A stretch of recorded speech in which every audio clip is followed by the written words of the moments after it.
Mes chers amis béliers, bonjour, Sandra Dania, j'espère que vous allez bien.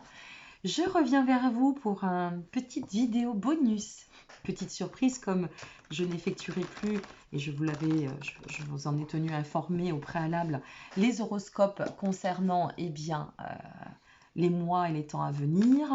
J'ai décidé de vous offrir un petit tour d'horizon concernant votre année 2021, mois par mois. Voilà, j'espère que ça vous fera plaisir autant qu'à moi. Et puis, j'en profite pour vous renouveler mes meilleurs vœux concernant cette année 2021. Allez, c'est parti pour vous, amis béliers. Qu'est-ce qui ressort concernant votre mois de janvier? Nous avons... on commence avec la lune. Bon, alors on est en train de continuer à faire du tri. Qu'est-ce que nous avons ici? Intéressant. Le 6 de coupe pour le mois de février. J'ai une carte qui s'en mêle. Hop, qu'est-ce que nous avons? Eh bien, ça nettoie, a priori. Le 4 de coupe. On est pas mal dans l'émotionnel. Mois d'avril, nous avons le 2 de baguette. Ça commence à changer d'énergie. Oui, ce mois de mai sur l'énergie du chariot.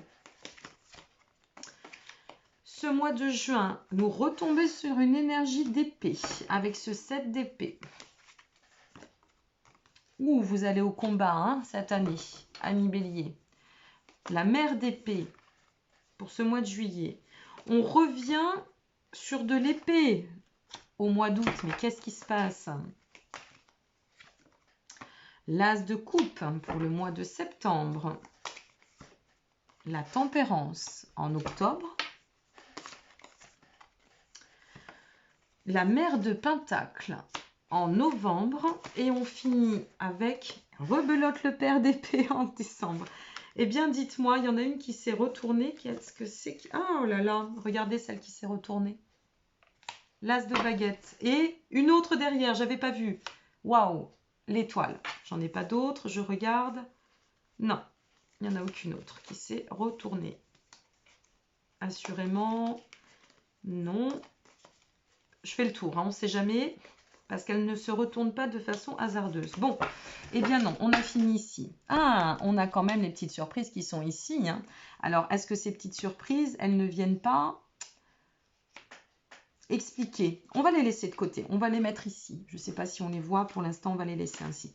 Alors, en ce mois de janvier, eh bien, on commence avec la lune. Je croyais que c'était la tour, vous voyez, j'avais mal. La lune, alors la lune... Là, on est, comment dire, on va faire preuve de discernement. On fait appel à son intuitif. On a envie de bousculer quelque chose. Ça passe par l'inconscient, d'accord? On dépasse des douleurs ici. On est vraiment dans cette notion de... Il peut y avoir quelque chose de secret, de caché qu'on n'aurait peut-être pas dit et qu'on a envie de mettre en conscientisation. Vous voyez, c'est comme si l'inconscient nous pousse au conscient et à nous positionner à travers nos émotions. En fait, ici, moi, ce qui en ressort pour vous avec cette lune, c'est vraiment de pouvoir ne pas hésiter à adopter dans le cadre de cette nouvelle année, si vous voulez, un cycle de renouveau aussi, et y compris à travers ce qu'on a besoin d'exprimer. Donc là, il y a quelque chose qui ressort de l'inconscient au conscient, d'accord, qui va s'exprimer à un moment donné. Tout dépend de ce que vous allez traverser. On sort soit des cachotteries, soit des mensonges. On n'a plus envie de porter des choses qui peut-être ne nous appartiennent plus ou qu'on n'a plus envie du tout de porter simplement. Et puis, on fait face à une vérité. Au mois de février, nous sommes sur le 6 de coupe. Alors, ce 6 de coupe, c'est intéressant parce que il nous parle quand même, là il y a peut-être une notion de nettoyage, de transition sur ce passé, d'accord? On fait face à quelque chose ici que l'on va réussir soit à pardonner, soit à arrêter, soit à écarter de notre chemin. Ce mois de février, et qui plus est derrière quand même avec le 4 de coupe qui s'ensuit, le 4 de coupe, c'est la réflexion qui se pose, c'est le renouvellement un peu, c'est la prise de hauteur, c'est le recul, c'est la nécessité de se positionner en retrait. Ce qui est intéressant, c'est que ça tombe le mois de mars, donc votre mois anniversaire essentiellement. Bon, il y a un instant salutaire ici pour s'engager ensuite dans quelque chose de beaucoup plus porteur. Mais ici, de toute façon, il y a un cycle de transformation, d'accord, qui nous amène à pouvoir nous ou dégager quelque chose d'émotionnel. Et ça va vraiment dans le sens d'une bonne progression. Donc, on sait bien que, ben voilà, hein, tout n'est pas toujours rose, ça s'appelle la vie, sinon on serait au paradis. Même si pour moi le paradis sur Terre peut exister dans notre esprit, pour l'instant, on sait bien qu'on a des étapes. Donc, vous y êtes. Mais dès votre cycle anniversaire, on passe là sur une toute autre énergie. Ça switch, ça bascule. Peut-être c'est aussi la sortie de Mars, du bélier qui passe en taureau. Vous voyez, ça peut peut-être aussi bouger, faire bouger votre côté émotionnel, hein, ce premier trimestre. Mais qu'on se le dise, ce sera pour un super derrière. Donc voilà, il faut peut-être finir encore d'épurer, de nettoyer certaines choses. Et je vous le souhaite parce que comme ça, vous serez vraiment tranquille. Et puis quand on voit que derrière, ça nous conduit quand même à l'as de baguette et à l'étoile, on se dit qu'on n'a rien sans rien, mais surtout, il ne faut pas lésiner. Hein, ok?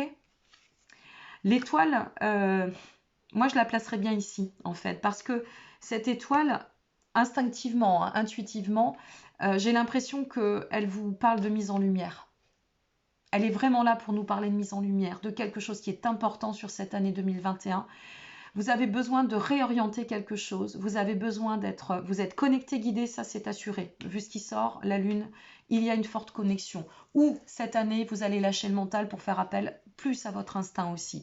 Mais quoi qu'il en advienne, ici, avec l'étoile, on vise le succès, la réussite, la sérénité et la quiétude. Donc même si on doit passer par une petite étape pas très simple, ça tend à orienter dans le bon sens et pour une quête d'harmonie, d'épanouissement.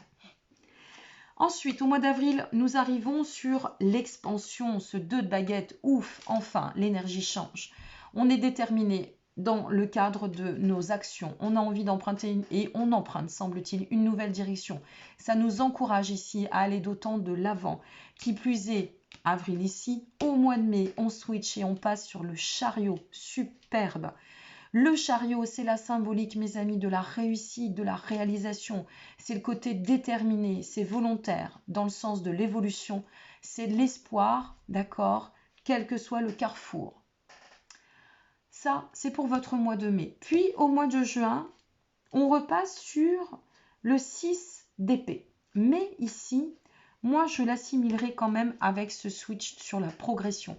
Parce que le 6 d'épée pourrait être reçu comme une période de conflit, mais je dirais plutôt que là, il est à recevoir plutôt dans le sens avec le chariot, voyez, et par rapport au mouvement et à comment évolue votre tirage.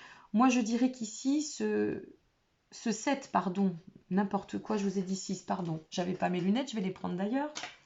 Voilà, ce sera plus simple. Oui, le 7 d'épée, excusez-moi. Sur ce 7 d'épée, en fait, on n'est pas dans l'abus de confiance. Je pense que là, on n'est pas sur cet abus de confiance. On est plutôt sur le côté, peut-être, je dirais, pudeur. Comment j'ai envie de vous interpréter ça? J'essaye de trouver le bon mot. Ce côté où on va avancer dans le sens du triomphe, du bien-être, mais on va rester discret. Vous voyez, c'est plutôt le côté discret. Peut-être le côté repli sur soi. Là, ici, c'était un temps de passage, un temps de pause. Ici, c'est peut-être un temps de repli pour pouvoir mieux passer à l'action ensuite. Vous voyez, c'est plutôt comme ça que je l'interprète avec le chariot à côté. Parce qu'une carte seule, c'est un fait, mais après, il faut voir tout le courant. Et par rapport au courant, ce que ça nous annonce ici avec la mère d'épée qui s'ensuit, cette mère d'épée, elle est vraiment dans cette dynamique d'être impartiale sur l'autonomie, l'indépendance. Elle est entourée quand même de sa fille. Il y a énormément d'épées. Alors ces épées, ça symbolise les actions, ça symbolise les décisions, d'accord? Pour certains aussi les combats. Mais il y a une notion de dépassement de difficulté. N'oublions pas qu'on va dans le sens de l'ancrage avec l'as de baguette. Donc, on dépasse certaines difficultés, telles qu'elles puissent être. Vous verrez bien ce que vous allez accomplir, et puis ça ne résonnera peut-être pas pour tout le monde. Ça reste une tendance tout à fait générale. Mais par contre, la mère d'épée étant celle qui va donner énormément de dynamisme, qui va agir en son autonomie, d'accord, qui va être très d'aplomb, avec beaucoup de maturité, une connaissance certaine, d'accord, une prise de recul évidente sur la vie, Et puis, alors ça c'est pour ce mois de juillet, donc on sait où on va selon la progression de vos projets, de vos actions. Au mois de juillet, on avance, d'accord? Quelque chose en transition se met en place entre juin et juillet. Puis, au mois d'août, nous avons la fille d'épée. Alors elle, cette fille d'épée, eh bien, elle nous annonce la transformation, le côté j'avance dans l'honnêteté, en toute franchise, dans la sagesse et en confiance. En confiance d'autant qu'au mois de septembre, nous avons l'as de coupe. Et là, de nouveau, renouvellement, de nouveau le switch. On passe en fait d'une approche très combative, on va le dire ainsi, puisque c'est un petit peu ainsi qu'on peut le dire, à une approche beaucoup plus douce, une approche de nouvelle étape, d'ouverture. Les opportunités se placent, ou alors on s'est peut-être ici rencardé pour saisir l'opportunité qui arrive ici. Donc vous voyez, on ne peut pas parler de combat pour combat forcément, on peut parler de combat dans le sens quête, quête d'accomplissement. C'est pour ça qu'ici je ne peux pas interpréter cette carte de façon négative avec le chariot à côté. On va de l'avant sur ce mois de septembre, on saisit les opportunités, les occasions, on s'ouvre, il y a une clé pour un redémarrage. Et d'ailleurs, on redémarre d'autant qu'on y va dans la tempérance pour ce mois d'octobre. C'est-à-dire que là, semble-t-il, le cycle de régénération est en passe, l'évolution se fait en douceur, tranquillement. Quel que soit ce que vous allez traverser, on avance sereinement, d'accord? On est stable, on a stabilisé la situation. S'il y a eu des combats, c'est terminé. S'il y a eu beaucoup d'efforts à fournir pour pouvoir mener une quête, on y est. Voilà, on a vraiment cette notion de switcher, de changer une fois de plus la donne. Il s'ensuit avec ce mois de novembre avec la mère de Pentacle. Et là, cette mère de Pentacle, eh bien, c'est la sagesse, d'accord? C'est l'ancrage, c'est la zone de confort. Elle est bien, cette mère de Pentacle. Elle est à son aise. Et pour finaliser cette année 2021, sur ce mois de décembre, on termine avec le père d'épée. Ça veut dire qu'on termine, eh bien, simplement, tout bonnement, avec justesse, une belle émulation d'esprit, l'intellect, le bien-être, on voit les choses telles qu'elles sont. Et d'ailleurs, par rapport à tout ce qu'on a pu accomplir et tout au long de cette année, eh bien, on sait qu'on est prêt pour pouvoir s'engager beaucoup plus sereinement, en confiance et plutôt, et cela vous va très très bien, de manière très combative pour commencer et attaquer cette année suivante. Voilà mes chers amis, n'oubliez pas que ces cartes-ci sont tombées, elles se sont retournées, pardon. L'étoile, je vous rappelle, on va les prendre en conclusion parce que si elles se sont retournées, c'est qu'elles ont un message à vous passer. On a quand même 2 as, c'est pas rien. On a l'étoile, on a effectivement de l'émotionnel, mais quoi qu'il en advienne, avec l'as de baguette, eh bien, on sait qu'on va enraciner, d'accord, qu'on va s'accomplir et avec l'étoile, tout cela va se mettre en lumière. Voilà, j'espère que ce tirage vous aura plu. C'était un peu la surprise pour vous. Et puis je vous dis à très bientôt pour la suite, bien sûr. Et surtout, ne loupez pas, s'il vous plaît, le grand rendez-vous, la grande surprise que je vais vous annoncer dans le cadre de ce mois de février prochain, à l'occasion des guidances du mois de mars. Donc, je vous invite à vous abonner, à liker ou à partager cette vidéo. Ça fait toujours plaisir, ça fait chaud au cœur. N'hésitez pas à me mettre des petits commentaires si cela, je ne sais pas, résonne en vous, si vous avez des projets. C'est toujours intéressant de savoir comment vous avancez. Je peux encore à ce jour répondre aux commentaires. Soyez juste un peu patient. Voilà, c'est tout ce que je vous demande. Pour le reste, je vous remercie pour votre présence, amis Bélier. Vous faites partie de ceux des signes qui me suivent le plus, qui regardent le plus les guidances. Donc, merci beaucoup. Je vous envoie plein de bonnes lumières et je vous dis à très bientôt et prenez soin de vous. Belle année encore. Au revoir.